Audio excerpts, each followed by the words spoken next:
sebagai narasumber akan membahas mengenai tren pekerjaan dan usaha di dunia digital ini. Kita bisa masuk ke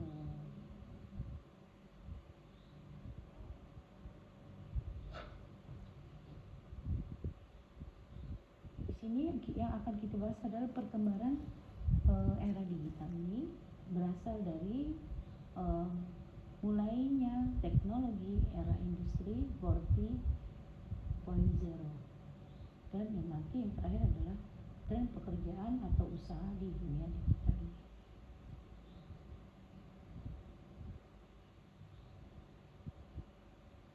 Perkembangan era digital ini adalah suatu kondisi kehidupan atau zaman di mana semua kegiatan yang ada di dunia ini sangat dimudahkan oleh adanya teknologi. Pada era ini semua kegiatan itu selalu ada hubungannya dengan teknologi. Yang pada masa dulu kita mengerjakan sesuatu dengan kondisi manual, sekarang hampir semuanya tidak bisa lepas dari teknologi. Jadi manusia pada era ini adalah sangat tergantung daripada teknologi itu sendiri. Perkembangan era teknologi ini berpengaruh besar kepada dunia usaha atau bisnis di tempat kita ini. Di sini pada masa ini, masa dimulainya era revolusi 4.0 ini, orang bisa melakukan usaha yang menghasilkan sesuatu yang lebih besar, bisa menghasilkan laba yang besar, tidak perlu dengan modal besar ataupun tempat usaha, tetapi mereka bisa memanfaatkan teknologi atau melalui sosial media yang disebut dengan marketplace.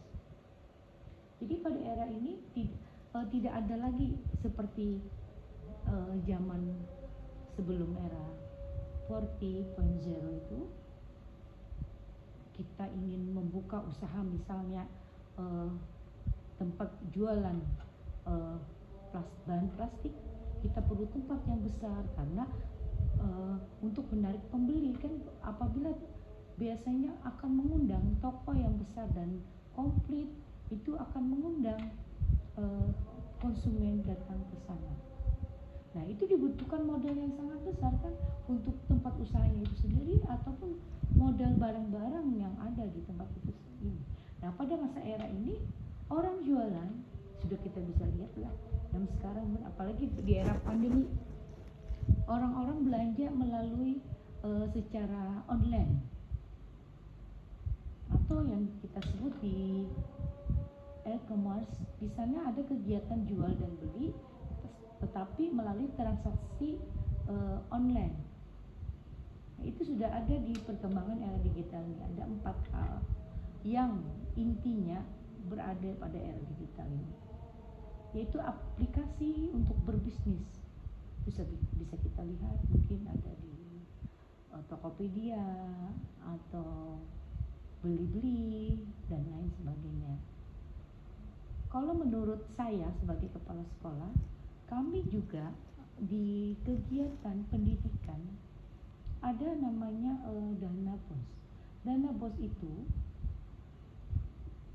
sekarang pembeliannya harus melalui akun bisnis yang dianjurkan oleh kementerian. Contohnya misalnya beli buku, beli alat praktek, dan juga transaksinya menggunakan transfer yang biasanya menggunakan bisa melalui e-banking. Itu bisa kita lihat di finansial teknologinya. Jadi ada 4 perkembangan di era digital ini, yaitu aplikasi bisnis, e-commerce, tadi sudah saya sebutkan transaksi jual beli secara online, bidang komunikasi di era ini berbeda dengan dulu. Dulu kita kita masih menggunakan, walaupun sudah mulai menggunakan teknologi tetapi masih manual. Mungkin kita saat menelpon cuma dengan suaranya, kita tidak bisa melihat dengan biaya yang lebih mahal. Kalau sekarang kita bisa dengan aplikasi yang ada di HP tersebut, kita bisa melihat langsung, walaupun dia di ujung dunia manapun kita bisa video call dengan biaya yang lebih murah karena adanya aplikasi. Mungkin ada wifi di tempat tersebut, kan berbeda. Kalau dulu kita menelpon dengan harga yang luar biasa mahalnya, jadi kita cuma bisa ngomong paling 1-2 menit sudah melonjak harganya. Sekarang kita bisa memanfaatkan wifi, kita bisa menelpon berjam-jam dengan menggunakan fasilitas wifi. Itu bisa melihat saudara kita yang jauh, kondisinya, suasana di desanya, dan lain sebagainya. Dan yang keempat adalah finansial teknologi. Finansial teknologi ini kita gunakan sudah hampir semua kalangan, baik itu dalam jual beli yang luar biasa besar atau yang cuma sedikit kita beli, misalnya pita di Tokopedia mungkin harganya cuma 10.000, kita bisa menggunakan itu e-banking. Kita kirim berapa yang kita bayar, berapa ongkirnya, dan kita menggunakan teknologi yang dibuat juga oleh perbankan. Nah, itu tadi ada 4 hal yang akan berkembang di era digital. Di sini Indonesia seperti juga di luar negeri sekarang kita hampir semua kalangan menggunakan atau mengakses internet.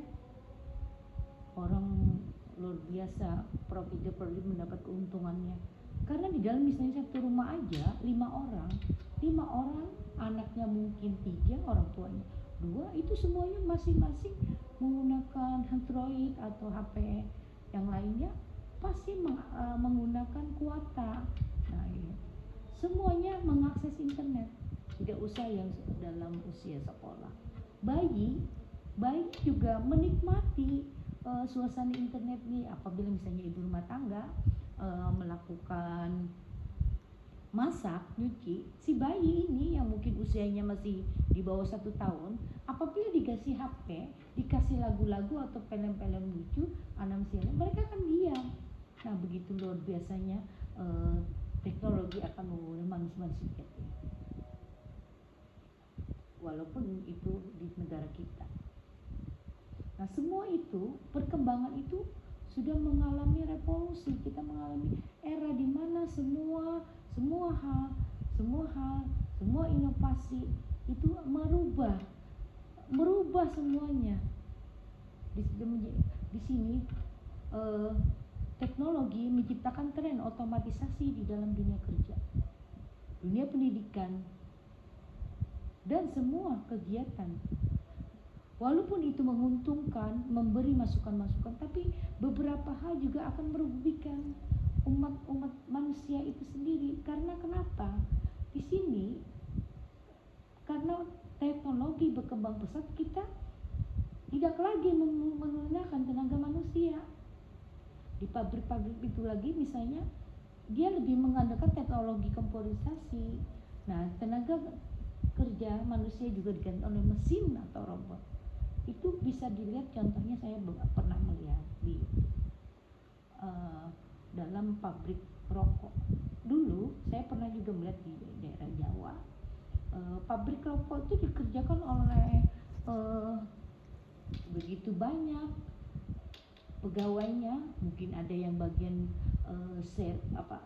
memilih-milih tembakau, mungkin ada yang melifting, akhirnya sampai packing slot. Nah, di sini sekarang tidak lagi, saya lihat sudah di luar negeri sudah dikerjakan. Mereka menggunakan semua dengan alat. Jadi dengan kecepatan yang lumayan kuat. Kalau kita misalnya berapa ratus pegawai pabrik, di sana ada disebutkan dalam 1 menit mereka menghasilkan 327 rokok dalam 1 menit. Nah, luar biasa kan? Ngapain susah-susah? Dengan teknologi akan tergantikan tenaga manusia yang jumlahnya ribuan di dalam pabrik seperti di Indonesia itu. Saya sudah lihat di YouTube, bisa kalian lihat juga. Nah, di sini saya sebagai kepala sekolah juga harus tanggap. Saya harus meningkatkan skill anak-anak didik saya. Akan dibawa kemana anak-anak didik saya ini apabila mereka berada di bawah ilmu teknologi itu gimana? Saya harus meningkatkan skill anak-anak kami, bagaimana mereka dapat mengendalikan dari teknologi itu tersebut. Nah, apa yang akan kita lakukan menghadapi era industri itu? Semua orang akan berada di pada era tersebut. Nah, di sini ada 4 hal yang memang harus kita miliki pada era ini, yaitu 40.0 ini. Ada 4 hal: keterampilan berpikir kritis, keterampilan komunikasi, kreativitas, dan keterampilan kolaborasi.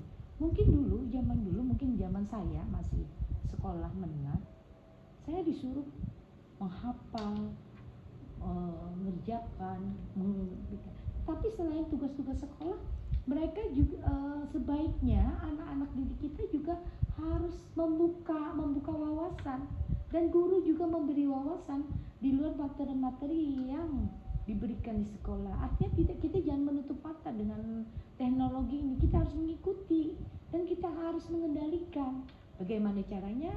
Teknologi ada di dalam genggaman kita.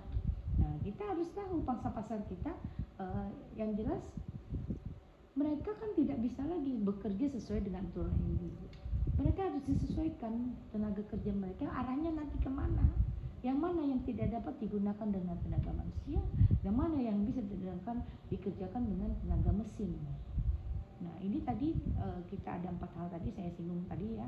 Ada 4 hal keterampilan yang perlu dimiliki oleh semua orang selain anak didik saya, yaitu ada 4 hal: keterampilan berpikir kritis, keterampilan komunikasi, kreativitas, dan keterampilan kolaborasi. Keterampilan berpikir kritis ini adalah dimaksudkan apabila di era zaman kita ini, di mana sosial media betul luar biasa, kita hidup kayaknya ada di dunia maya. Kita tidur mungkin HP kita, apalagi anak-anak kita yang seusia yang sudah setengah abad ini tidak bisa lepas dari, apalagi anak anak didik kita. Nah, di sini mereka akan membaca, menerima informasi yang mereka dapat di sosial media itu TikTok, YouTube,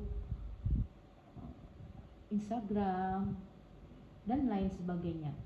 Nah, mereka harus berpikir kritis, apakah berita atau opini itu benar apa tidak. Kan itu memang harus dengan itu. Jadi pendidikan guru itu jangan sampai siswa-siswa kita itu nanti menerima apa yang di-share mungkin oleh orang lain, begitu tidak tahu betul apa tidaknya berita tersebut atau yang kita sebut dengan berita hoax.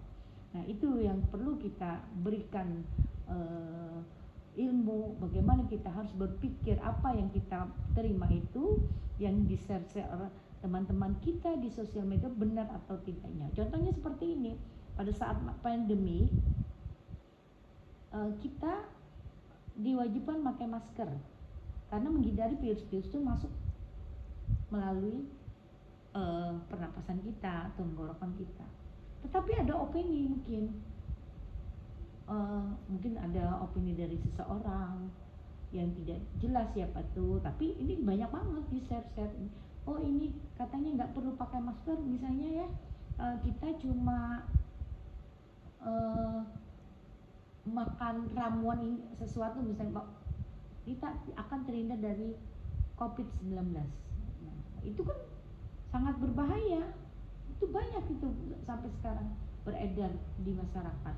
Oh, minum daun ini, tapi kan tidak jelas siapa melihat siapa yang share, dia pernah nggak, dia tahu kan, mungkin saya dapat dari teman saya, mungkin teman SMA, dia kan bisa saya, oh ini betul, ini nggak usah pakai ini, saya share lagi ke grup saya, mungkin di grup sekolah saya, itu berapa itu yang akan menerima yang tidak jelas beritanya itu, atau yang disebut dengan berita. Makanya diperlukan kita mempunyai keterampilan berpikir kritis. Yang kedua adalah keterampilan berkomunikasi. Di dalam era ini kita harus mempunyai keterampilan di mana kita bisa menyelami lingkungan kita dalam berinteraksi, misalnya di dalam kelompok, organisasi, perusahaan. Karena dengan komunikasi yang bagus, kita akan menggait beberapa teman kita, beberapa mungkin kita ingin mendapatkan pekerjaan, kita masuk ke teman kita yang mempunyai lingkungan pekerjaan yang bagus. Oh itu bagus orangnya, berarti ini bisa mereka merekomendasikan ke teman tersebut. Nah itu yang kedua adalah keterampilan berkomunikasi. Yang ketiga adalah kreatif. Jadi era ini luar biasa kreatifnya, perlunya adanya inovasi yang intinya harus menghasilkan sesuatu yang bisa menghasilkan rupiah atau yang bisa dijual.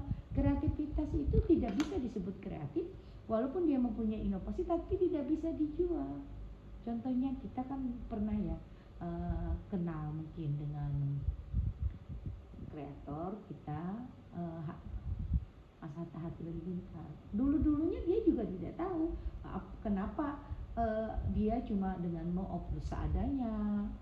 Dia berjualan barang, mungkin mobil, dia ternyata daripada dia nunggu di showroom ternyata dia lewat misalnya informasi-informasi video yang sebarkan, ternyata lebih banyak menghasilkan uangnya. Dia juga pertama dulu juga ternyata lalu dia luar biasa, akhirnya sampai sekarang dia sukses dengan menjadi content creator.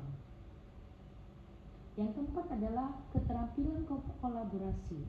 Keterampilan kolaborasi ini adalah bekerja sama dalam satu tim. Contohnya tadi sudah saya sebutkan. Waktu dulu mungkin para youtuber itu cuma dengan HP sembarangan aja dia mau, tapi akhirnya dia berpikir ada mendapat inovasi tertentu. Mereka akhirnya membuat tim sekira mengabadikan kegiatan mereka dalam visual yang lebih bagus lagi. Mereka perlu alat yang lebih bagus lagi. Mereka kerja dalam, ada yang pengelolanya, mungkin ada yang mengedit video, ada yang menyebarkannya. Nah itu diperlukan tim yang solid. Nah itu artinya keterampilan berkolaborasi akan menghasilkan sesuatu yang bernilai ekonomis. Nah, dalam kolaborasi ini misalnya dalam tim YouTuber, mereka tidak perlu waktu seperti bekerja di kantor. Mereka bisa kapan aja mau kerja di mengedit video, mungkin santai aja kalau dengan waktu mereka fleksibel, uangnya lebih banyak mungkin ya. Kalau setahu saya mereka itu berpenghasilan luar biasa besar yang mungkin presiden kalah kali ya, miliaran satu bulannya. Nah itu mereka juga punya pegawai mereka juga digaji tinggi. Kalau kita UMP kita adalah 2.400.000, mereka mungkin gajinya luar biasa, ada 10 juta sampai 50 juta sebagai tim aja dalam pembuatan video kreator itu. Nah luar biasa kan era ini, dengan duduk manis di dalam rumah atau di dalam ruangan tertentu, tidak perlu mungkin pakai seragam, mungkin pakai sepatu, mau dengan baju itu mereka bisa bekerja dan menghasilkan. Luar biasa sekali era ini.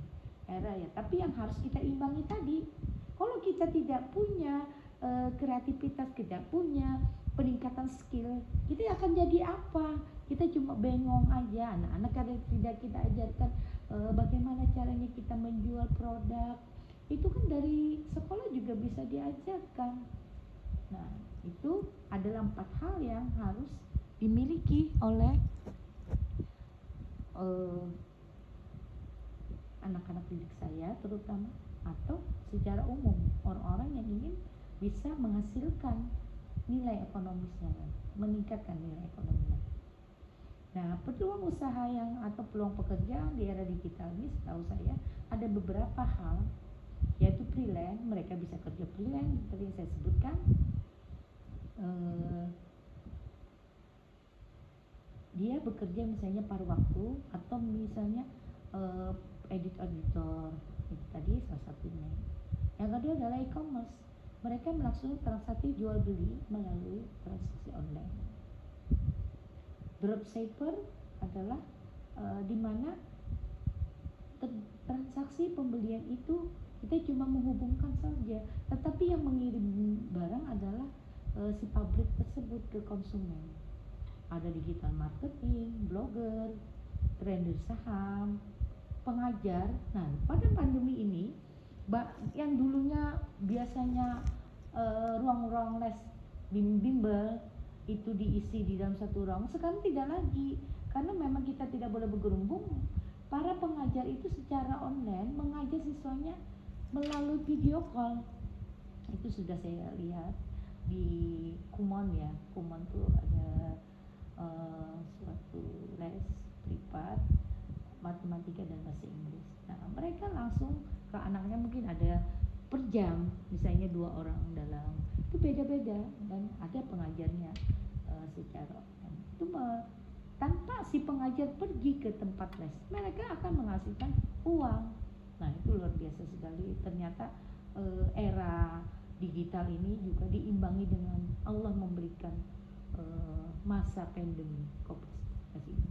Akhirnya ilmu ini sangat terpakai sekali. Itu ada konsultan, ada event planner, ada sosial media spesialis. Sosial media spesialis ini adalah di mana seseorang mempunyai keahlian akan meningkatkan nilai jual di pada media sosial orang tersebut. Dia bisa berada pada ranking teratas, dan sehingga konsumen lebih mudah untuk membeli barang tersebut. Akhirnya mengundang transaksi jual beli. Yang terakhir tadi konten kreator. Konten kreator selain bisa mengajukan apa yang diri mereka sendiri, jadi mengangkat hal-hal yang dianggap tidak pernah orang lain lakukan. Contohnya sekarang ada juga konten kreator yang mengangkat orang-orang gila. Sebenarnya kalau kita kan sering aja menghadapi orang gila yang jalan-jalan di jalanan itu, cuma kenapa waktu diangkat di video, view-nya naik oleh yang si konten kreator. Dulu dia juga, mungkin saya kenal di Rian TV, itu dia mengangkat ODGJ-nya di dalam konten-kontennya, ternyata view-nya luar biasa sampai terkenal dia sekarang, dan dia juga dapat penghasilan dari konten-konten di YouTube-nya itu. Luar biasa. Betapa kita jangan sampai ketinggalan dengan teknologi ini, apalagi sekolah. Jangan sampai sekolah terlena. Artinya dia itu mengikuti kurikulum yang sudah ada itu tidak lagi. Kita harus mengikuti kurikulum, kita harus berkembang, harus sesuai dengan teknologi yang ada. Menurut saya seperti itu. Ini tren pekerjaan pada tahun 2022.